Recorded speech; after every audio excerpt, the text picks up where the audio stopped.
The camera opens on a cold, rainy street. A woman in her late 20s walks quickly, clutching a small paper bag filled with groceries. Her worn shoes splash through puddles as she shields her young daughter from the rain with her jacket. Suddenly, under a flickering streetlight, she spots an old man, frail, soaked, and trembling, sitting against a wall. His hands shiver as he clutches an empty tin cup. The woman hesitates for a moment. She barely has enough for herself and her daughter tonight.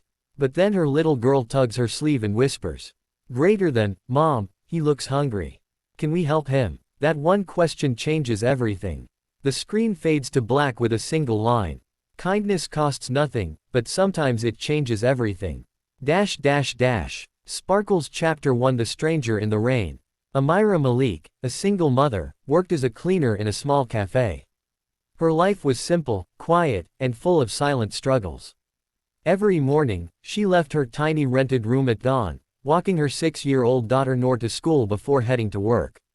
Her ex-husband had abandoned them years ago, leaving nothing but unpaid debts and bitter memories. She had stopped expecting miracles. Life had taught her that people rarely helped when you needed it most.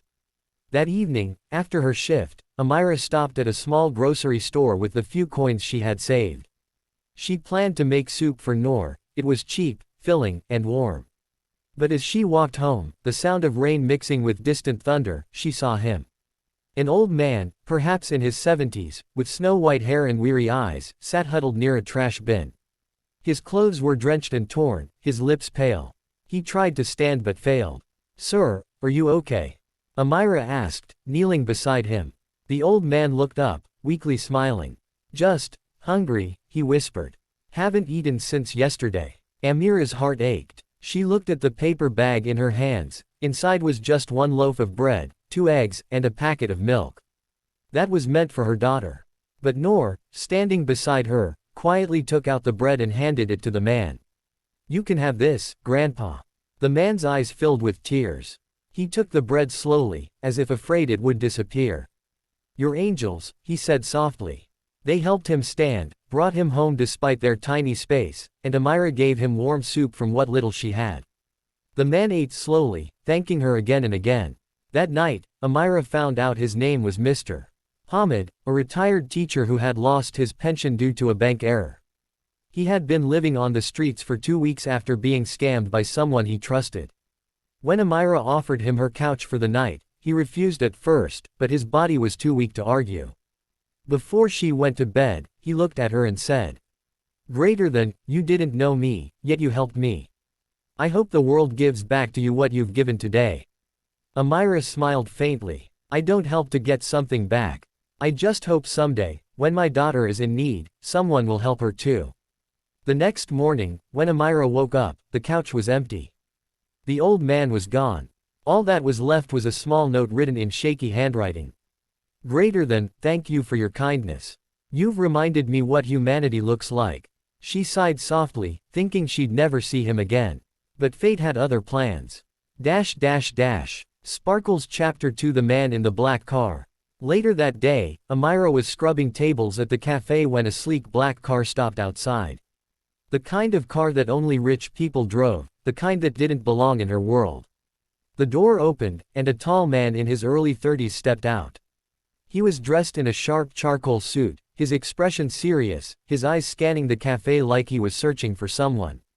"Excuse me," he said to the manager. "I'm looking for a woman named Amira Malik." Everyone turned toward her. Amira froze, her hands trembling slightly. I'm Amira," she said. He approached her, holding something in his hand, a photograph of the old man from last night. "You helped this man, didn't you?" he asked, voice deep but trembling slightly. Amira nodded. "Yes. He was starving, so I brought him home for the night." "Why? Is something wrong?" The man exhaled shakily, his eyes glistening. "That man is my father." The cafe fell silent. Even the clatter of dishes stopped. He continued, "My name is Zion Hamid, CEO of Hamid Enterprises. My father disappeared 2 weeks ago after leaving home in anger. We've searched everywhere, until he called me this morning." Amira's heart skipped a beat. "He called you?" Zion nodded. "Yes. He told me about a woman who helped him when he had nothing, how she shared her food, her home, and her kindness. He said, if you ever meet her, don't thank her with words, thank her with a new life. Amira's eyes filled with tears. He didn't have to say that. I was just doing what anyone should do. Zion smiled faintly. Not everyone would have. My father wants to meet you again, he insisted. And as for me, he paused, pulling out a folded letter and a check. He made me promise to make sure you and your daughter never struggle again. Amira's lips parted in disbelief. I can't accept. Please, Zion said softly. You didn't help for money. That's why you deserve it. Just then, the door opened again. Mr. Hamid walked in, clean, healthy, smiling. Noor ran to hug him instantly.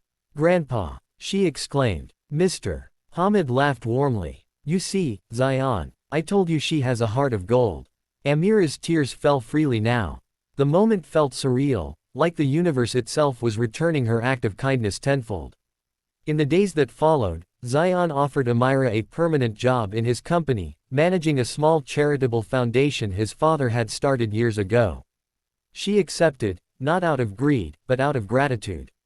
With that, she found a stable home, a better school for Noor, and a new sense of hope. Every week, Mr. Hamid would visit them, bringing books for Noor and flowers for Amira. And slowly, what began as a simple act of kindness became a lifelong bond between two